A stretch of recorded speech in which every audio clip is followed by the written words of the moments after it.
반갑습니다. 저는 국어를 가르치는 강사 배인우입니다. 이번 3월 모의사 치료나 정말 고생 많으셨고요.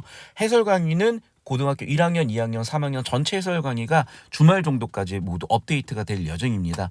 특히 우리 고1, 2 학생들은 내신에 반영되는 학교들이 많잖아요. 그래서 내신 반영 포인트까지 짚어드릴 예정이기 때문에 주말 정도까지 업데이트가 되고 내신 대비로도 활용을 잘 해주시면 좋겠고, 일단 오늘은 고3 학생들 중심으로 총평을 해드릴 예정입니다. 특히 고3 학생들이 이제 화작과 엄매 선택도 어떻게 해야 되는지 고심하실 텐데 채점 데이터를 바탕으로 방향성을 제시해드리겠습니다. 이번 3월 모의고사 등급 컷을 보게 되면 우리는 크게 두 가지 지점을 주목해야 되는데요.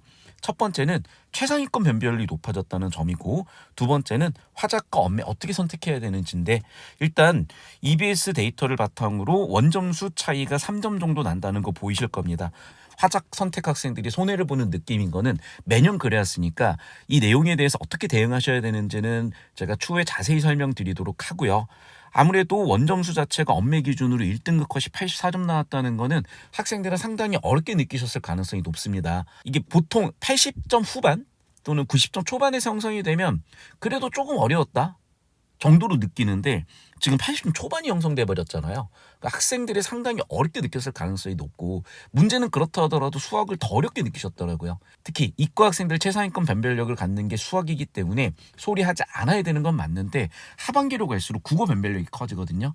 그 지점들 항상 염두하시면서 공부하시길 바라고, 출제 방향성을 좀 조절한 부분들이 보이는데 이 부분이에요. 과거에는 최상위권 변별을 하려고 그렇게까지 문항 구성을 하지 않았는데, 이제는 상위권 최상위권 변별하기 위해서 어려운 문항들에서 오답률을 확 높여버렸어요.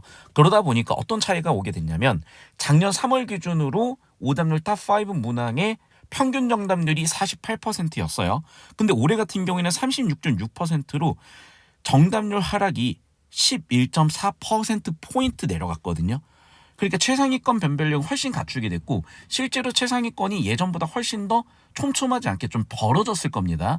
그래서 최상위권 학생들로 갈수록 표점이라든지 이런 부분에서 챙겨야 되는 부분들이 많기 때문에, 이게 1등급 나왔다고 이제 다 같은 1등급 아니라는 거 알고 계시잖아요. 당장 여러분 등급 컷만 보시더라도요, 엄매 기준으로 만점과 1등급 차이가 원점수 16점 차이인데 1등급, 2등급 차이 100분위가 7% 차이 남에도 불구하고 7점밖에 차이 안 나잖아요. 그러니까 사실은 여러분 1등급 사이에서의 격차가요, 거의 1등급에서 5등급 사이 격차만큼 나요. 그 지점 여러분 꼭 아셔야 되고, 그래서 최상위권 학생들 물론 최저 맞추기에서 1등급 오케이 일 수는 있겠으나 이런 변수들, 그리고 공부를 좀 제대로 한다는 측면에서는 그냥 적당히 타협하지 않으셨으면 좋겠고, 열심히 해라 많이 해라 이런 차원을 넘어서 전략적으로 제대로 해야 된다는 말씀을 드리고 싶고, 그 지점도 제가 추후 설명을 좀 드리도록 하겠습니다. 아까 말씀드렸다시피 최상위권 변별력을 높이기 위해서 오답률 문항들의 정답률이, 오답률 탑5 문항들의 정답률이 11.4%포인트 내려간 거 보이셨죠? 자, 그리고 또 특이할 지점인데 뭐냐면, 전통적으로 독서에서 변별을 하려고 했었는데 작년 6월부터 어떤 메시지가 있었잖아요. 그래서 독서에서 킬러 문항을 좀 못 내는 방향으로 가다 보니까 문학 변별력을 높였는데, 여기에 대해서도 제가 배경을 많이 설명을 드렸습니다. 아무래도 독서 변별력을 높이게 되면은, 아니 국어에서 그런 거 다뤄도 돼? 사실 다뤄도 돼요. 일반적인 사람들 눈에는 아니 국어면 문학 아니야? 이런 시선이 있다 보니까 그런 평가원에서 문학 변별력을 높이기 위해서 노력한 부분인데, 문제는 이게 어렵지가 않아요. 생소할 뿐이지. 그러니까 학생들이 라고 하면서 그냥 실수네, 그냥 되게 가볍게 느낀다는 거죠. 그러니까 문학에서 지금까지 했던 공부 방법을 바꾸는 리스크보다는 그냥 해왔던 대로 하면 되지, 약간 요렇게 자꾸 보수적으로 수비적으로 가고 있는데, 여러분 지금 점수 그대로 유지하셔도 상관없다면 괜찮지만은, 그게 아니라면 수능 해설 영상은 다 올려놨거든요. 그 해설 영상들을 통해서 킬러 문항 포인트가 요즘 이렇게 변해가고 있구나, 공부 전략을 다시 한번 짜봐야 되겠다, 이런 생각을 좀 해주셨으면 좋겠어요. 수비적인 입장에서, 보수적인 입장에서 이미 1등급 나온 학생들이라면 어떻게 공부하든 무슨 상관이 있겠어요. 하지만 여러분이 그게 아니라 흔들리고 있다면, 또는 100분위 경쟁도 상위 100분위 경쟁을 해야 되는 상황이라면 이 지점 꼭 주목하셔야 되는 겁니다. 자, 이어져서 화법 전문 어떻게 선택을 해야 되는 거냐인데, 이 부분은 조금 많이 아쉬운 게, 학생들도 그렇고 화법 전문 선택 과목이 왜 들어왔는지 모르는 경우가 많더라고요. 일단 수학 같은 경우에는 심화 선택이에요. 근데 국어는 심화 선택이 아닙니다. 자, 우리 고등학교 1학년, 2학년 모의고사 보면은 1번부터 10번까지가 화법 한 지문, 화작 통합형 한 지문, 작문 한 지문 나오죠. 그리고 문법 다섯 문제 나와요. 즉 화법, 작문, 문법을 다 이미 공부를 한다는 얘기예요. 그런데 고3 돼서 선택하라는 건 무슨 얘기냐면요. 더 공부하라가 아니라 너가 화작 공부하기 싫으면 언어 매체를 하렴. 너가 언어 매체를 하기 싫으면 화작을 선택하렴. 이렇게 학습량 경감 목적에서의 선택 과목 도입이었어. 문법을 왜 배우는 거냐?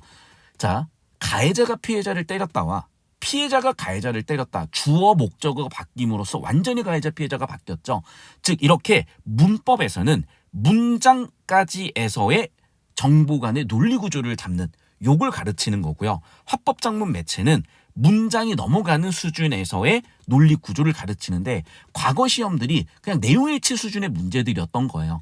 30년 전 국어교육학 역사가 겨우 시작했던 그 시기에는 당연히 언어학, 논리학, 철학 중심의 시험이었기 때문에 과목명 자체도 언어 영역이었던 건데 10년 전이 되면서 국어 영역으로 바뀌었죠. 그러면 국어교육학 베이스의 시험으로 바뀌게 됐고 그렇다 보니까 국어교육학 베이스에서는 문법, 화법, 작문, 매체를 왜 가르치고 왜 배우게 됐냐 고민도 있었겠지만 이걸 수능 시험에서 어떻게 가져왔냐. 문장 이하 수준의 논리 구조를 잡아라. 문장 이상 수준의 논리 구조를 잡으라라고 이미 고1 때 다 배우고 연습을 했던 겁니다. 여러분은 잘 모르셨을 수도 있어요. 근데 교과서 학습활동 보시면 제 내용이 맞다는 게 보이실 겁니다.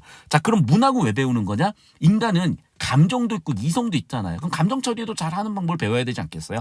문학은 그런 맥락이고 독서 같은 경우에는 이성에 해당하는 정보 처리인데 단순한 내용일치 차원을 넘어서 논리 구조까지 처리하는 형태로 시험이 변해가고 있다는 점. 그러다 보니까 그게 적응이 안 돼서 22학년도 수능 만점자가 28명인 대참사가 났던 거예요. 물론 남들 다 똑같은 상황이니까 상관없다고 생각하실지 모르겠지만은 이제 그런 파이법들이 점차적으로 퍼지고 있는 시대이기 때문에 이 부분들을 잡으실 수 있다면 감각이 오신다면 꼭 활용해 보시길 바라겠습니다. 그러면 화작 언매를 어떻게 선택을 해야 되는 거냐? 제가 아까 말씀드렸다시피 이런 부분이에요. 내가 공부를 조금 덜 하겠다. 대신에 표점 3, 4점 정도 손해는 보겠다. 그런 화작을 선택하시면 됩니다. 반대로 나는 최상위권 경쟁을 해야 되고 표점 1.2점, 3점이 중요하고 공부량은 그건 하면 되는 거다. 이런 학생들은 언매를 선택하시면 돼요. 여전히 선택이 힘든 학생은 이렇게 하시면 되겠습니다. 이번 3월 모의고사를 화작, 언매 둘 다 한번 풀어보시고요. 일단은 표점 기준 100분위 기준으로 먼저 보셔야 돼요. 그러니까 화작을 선택하면 플러스 3점 원점수가 나와야 그게 동등한 점수인 겁니다. 즉 화작 87점과 언매 84점은 같은 점수인 거예요. 그래서 화작 풀어보시고 언매 풀어보신 다음에 일단 좀 더 고득점했다. 여기서 고득점 아까도 얘기 드렸지만 내가 화작이 88점이고 언매가 84점이면 화작이 좀 더 유리한 겁니다. 이런 식으로 내가 뭐가 더 유리한지 먼저 판단을 하세요. 당연히 언매가 더 잘 나오면 언매 하시면 됩니다. 하지만 언매가 아니라 화작이 더 잘 나온다면 일단 화작 선택하시고 공부를 하세요. 왜냐하면 언매와 화작이 아예 별개 과목은 아닌 게 매체 같은 경우에는 화용론, 즉 화법에서 파생된 학문이기 때문에 언매 선택을 하시더라도 문법 5문제 정도 더 보시는 것 뿐입니다. 그렇기 때문에 일단은 화작 기준으로 공부를 해놓으신 다음에 내가 좀 더 상위권으로 들어가는 편입 경쟁을 해야 돼. 그때 언매 선택하시는 걸 추천드립니다. 근데 애당초 언매가 잘 나와버리시면 그냥 언매 하시면 되는 거겠죠. 구체적인 출제교육 학습 전략을 봐야 되는데 이 내용 좀 자세히 보기에는 그냥 문제 해설 보시는 게 훨씬 나을 것 같아서 간략하게 드리면 항상 그랬듯 1번부터는 독서 이론, 두 번째 가나 세트형 상호 텍스트형 독서 문제가 나왔고 과학기술 법지문 나온 다음에 전형적인 고전 현대시 현대소설 고전 소설 구조가 나왔죠. 근데 여러분 너무나 평이한 구성이에요. 사실은 항상 그래왔던 구성입니다. 기출문제 은행으로 최근 기출문제 당연히 풀고 계실 거고 EBS 내신 대비로든 영재학습 대비로든 당연히 하시고 계시게 되면 출제 대상이 되는 배경식들은 자연스레 쌓입니다. 뭐 배경식 이슈가 많은데 별거 없어요. 여러분 그냥 기출하고 EBS가 배경지식이에요. 다시 한번 얘기합니다. 배경식 따로 공부하실 필요 없습니다. 배경지식이 없다 아닙니다. 배경식 필수입니다. 그 필수 배경지식은 뭐다? 기출문제와 EBS입니다. 다시 한번 얘기합니다. 배경식 필수입니다. 필수 배경지식은 뭐다?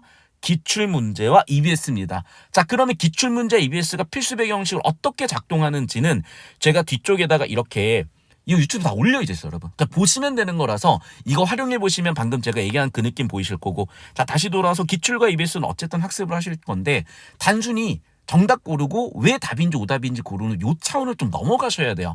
그래서 정보들이 어떻게 논리 관계를 가지면서 정답 구성이 되는지까지 보셔야 되는데 이 부분은 제 해설 영상 기출과 EBS 다 올려드릴 겁니다. 꼭 활용해 보시길 바랄게요. 이미 기출은 예년에 올라간 게 많을 거 아닐까요? 그러면 이전에 올라간 기출 문제들 중에서 여러분이 이거는 좀 문제였던 것 같아. 이거는 좀 내가 정확하게 100% 정복을 하지 못했어. 그런 거 꼭 찾아서 보셔야 됩니다. 제 수업에서 제 유튜브 영상에서 이런 거구나라고 느낌 확 받으실 거예요. 아까도 말씀드렸다시피 어느 정도 내용을 알고 있어야 되고 19 6월 평가원에 사법과 계약이라는 지문이 나왔어요. 그리고 수능에 그걸 이어받아서 법률행위로 크게 4가지. 계약, 단독행위, 증여, 상속인데 이번에 보시면 알겠지만 이 법률행위의 일종으로 상속이 나온 거죠. 여기서 이 법률행위는 이렇게 2가지인데 1. 의사표시에 따른 이 법률효과 발생이요. 그런데 일방의 의사표시냐 쌍방의 의사표시 합치냐에 따라서 이게 구분이 되는 것들이거든요. 이거 기출문제 해설 보시거나 제 02권 법논리 패스트트랙을 보시게 되면 이 부분 잘 정리가 돼 있고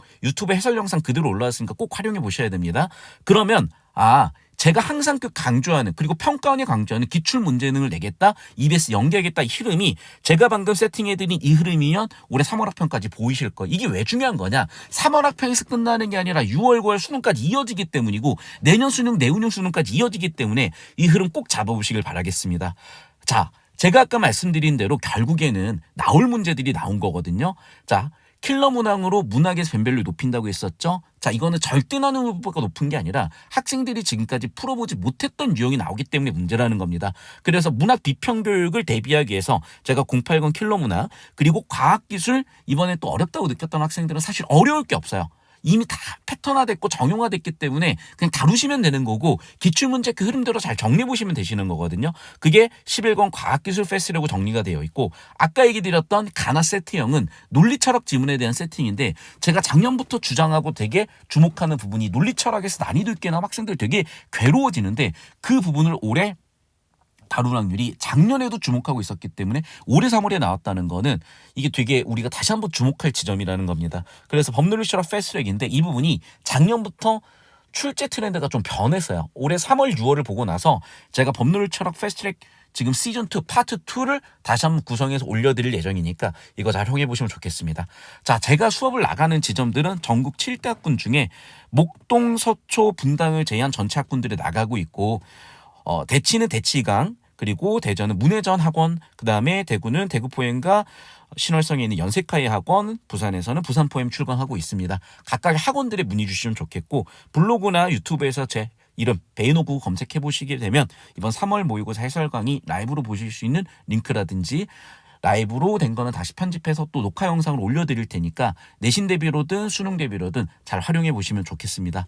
자, 3월 모의고사 치느라 고생 많으셨고 3월 모의고사는 여러 가지 의견이 있겠지만은 차라리 틀리셔서 원하지 않는 점수가 나와서 성장의 기회로 가져가시는 게 훨씬 여러분한테 이득이 되는 거니까 내가 부족한 지점은 무엇인지 어떻게 채우면 좋을지 잘 고민해 보시면서 수능날 좋은 결과 있기를 바라겠습니다. 자, 저는 이제 해설 영상으로 찾아뵙겠습니다. 경청해 주셔서 정말 감사합니다.